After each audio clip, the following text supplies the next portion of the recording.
மாண்புமிகு பேரவைத் தலைவர் அவர்களே, நான் கேட்டுக்கொள்வதெல்லாம் நீங்க இந்த மின்வெட்டு பிரச்சனையால தமிழ்நாட்டை இருட்டாக்கி முதலீடுகளை கோட்டை விட்டுறாதீங்கன்னா உங்களை எல்லாம் கேட்டுக்கொள்கின்றேன்.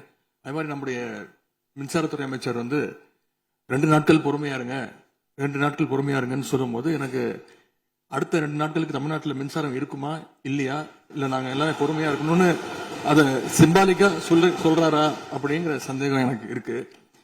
இன்னைக்கு எங்க பார்த்தாலும் அறிவிக்கப்படாத ஒரு மின்வெட்டாக இருக்கு. குடும்பங்கள்லாம் குழந்தைங்களை கூப்பிட்டு வந்து சாலை மறியலில் ஈடுபட்டு இருக்கிறாங்க. சில நாட்களுக்கு முன்பு எங்களுடைய திராவிட முன்னேற்ற கழகத்தின் சார்பாக ஒரு பொதுக்கூட்டம் அம்பத்தூர்ல ஒரு பொதுக்கூட்டம் ஏற்பாடு பண்ணியிருந்தோம். அங்க எங்களுடைய முன்னாள் அமைச்சர், ஒரு சட்டமன்ற உறுப்பினர் அண்ணன் தங்கம் தென்னரசு அவர்கள் சிறப்பு பேச்சாளராக போயிருந்தார். அவர் பேச ஆரம்பிச்சோடனே கரண்ட் கட் ஆயிடுச்சு. 30 நிமிஷம் வரைக்கும் காத்திருந்து நாங்க என்ன பண்ணிட்டோம், பொதுக்கூட்டத்தை அரசுக்கு எதிரான ஒரு ஆர்ப்பாட்டமா மாத்தி, கரண்டே வரல, ஆர்ப்பாட்டமா நடத்தி முடிச்சிட்டோம். அது மட்டும் இல்லை, இன்னைக்கு தமிழ்நாட்டில் பல்வேறு இடங்கள்ல, திருவண்ணாமலையில கிரிவல பாதையில மக்கள் போறப்போ தினசரி பவர் கட் பண்றாங்க. அவங்களுடைய பாதுகாப்பை இன்னைக்கு ஒரு மிகப்பெரிய ஒரு கேள்விக்குறியா ஆக்கி வச்சிருக்கு இந்த அரசு. செங்கல்பட்டு அருகே சூனாம்பேடுல கருப்பாயி அப்படிங்கிற 75 வயது மூதாட்டி, அவங்க உடம்பு சரியில்லை, வீட்டுல வெண்டிலேட்டர் சப்போர்ட்ல இருந்தப்போ பவர் கட் ஏற்பட்டு மூச்சு திணறி இறந்து போயிட்டாங்க. பவர் இல்லைன்னு தொகுதி எம்எல்ஏ போய் கேட்கலான்னு பார்த்தா எம்எல்ஏ யாருன்னு மக்களுக்கு தெரியல. நிறைய பேருக்கு இங்க இருக்கக்கூடிய எல்லாம், நான் தவறா சொல்ல, எல்லாமே புதுமுகங்கள். நமக்கே பாரு பேர் வெளில பார்க்கும்போது இவர் எம்எல்ஏவா இல்லையா அப்படின்னு தெரியல, உள்ள வந்தா தான் தெரியுது. முன்னெல்லாம் புயல் மழை நேரத்துல ஸ்கூலுக்கு லீவ் விடுவாங்க. ஆனா இந்த ஆட்சி அமைஞ்ச பிறகுதான் முதல் முறையா கரண்ட் இல்லைன்னு ஸ்கூல்ஸ்க்கு லீவ் விட ஆரம்பிச்சிருக்காங்க. சென்னை, பெரம்பூர் மற்றும் வியாசர்பாடியில கடந்த ஜூன் 9ஆம் தேதி அன்னைக்கு 4 தனியார் பள்ளிகளுக்கு கரண்ட் இல்லைன்னு லீவ் விட்டாங்க. முன்னாடி மழை வர்றப்பெல்லாம் ஸ்கூல் பசங்க டிவி ஆன் பண்ணி இன்னைக்கு ஸ்கூல் இருக்கா இல்லையான்னு தெரிஞ்சுப்பாங்க. ஆனா இப்பெல்லாம் டிவி ஆன் பண்ண முடியலன்னு தெரிஞ்சுக்கிறாங்க, சரி இன்னைக்கு கரண்ட் இல்லை, இன்னைக்கு ஸ்கூல் லீவ் தான் அப்படின்னு. ஸோ ஒரு மிகப்பெரிய ஒரு அட்வான்ஸ் டெக்னாலஜி இந்த அரசு உருவாக்கி இருக்கு. எதிர்கட்சியான எங்க பொதுக்கூட்டத்தில் தான் பவர் கட் ஆகுதோன்னு நான் கூட நினைச்சிட்டு இருந்தோம், வருத்தப்பட்டோம்.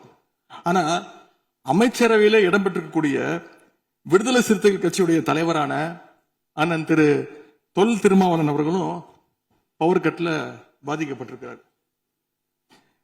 விடுதலை சிறுத்தைகள் கட்சியுடைய தலைமையகத்துக்கு முன்னாள் ஒன்றிய அமைச்சர் முன்னாள் அமைச்சர் அண்ணன் ப சிதம்பரம் அவர்கள் போயிருக்காரு.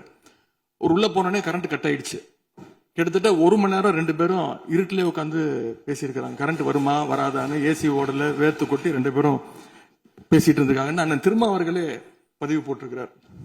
இந்த ஆட்சியில தமிழ்நாட்டுடைய தலைநகரத்துக்கு இதுதான் நிலைமை.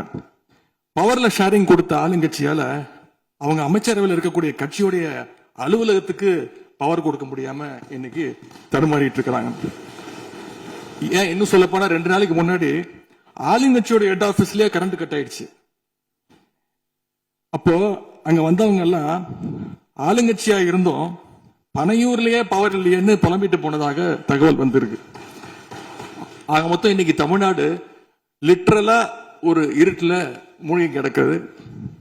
மின்வெட்டால இன்னைக்கு பல நிறுவனங்கள் முடங்கி போயிருக்கு.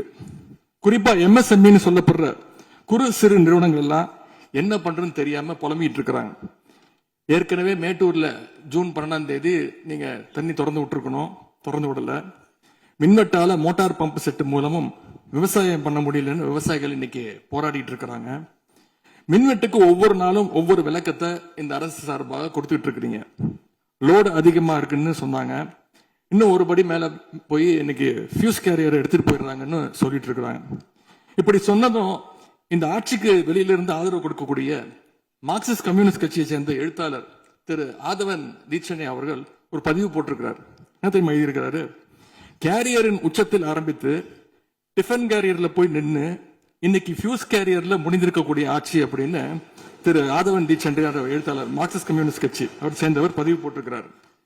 பவர் கட்டுக்கு இவங்க சொல்ற காரணங்கள் எதையுமே மக்கள் ஏத்துக்கலன்னு தெரிஞ்சதும் இவங்களோட வழக்கமான ஒரு ஆயுதத்தை கையில் எடுத்துட்டாங்க. என்ன தெரியுமா அது ஆயுதம்? எல்லாத்துக்கும் திமுக தான் காரணம் அப்படின்னு சொல்றது. இப்ப பவர் கட்டுக்கும் திமுக தான் காரணம்னு சொல்ல ஆரம்பிச்சுட்டாங்க. இப்படி பழி போடுறதுல காட்டுற வேகத்தை பவரை மீண்டும் கொண்டு வரதுல காட்டினா கொஞ்சம் சிறப்பா இருக்கும். எங்க ஆட்சியில ஏற்படாத மின்வெட்டு இந்த ஆட்சியில தொடர்ந்து இவ்வளவு அதிகமாக ஏற்பட என்ன காரணம்? அரசுடைய நிர்வாக திறமையின்மையா, இல்ல உண்மையிலேயே ஏதாவது டெக்னிக்கல் இஷ்யூஸ் இருக்கா? அப்படி ஏதாவது இருந்தா அதை தீர்க்க இந்த அரசுக்கு இன்னும் எத்தனை நாள் தேவைப்படும்? இந்த நிலைமை தொடராம இருக்க என்ன நடவடிக்கை எடுக்க போறீங்கன்னு முதலமைச்சர் அவர்கள் தன்னுடைய பதிலுரையில சொல்லணும்.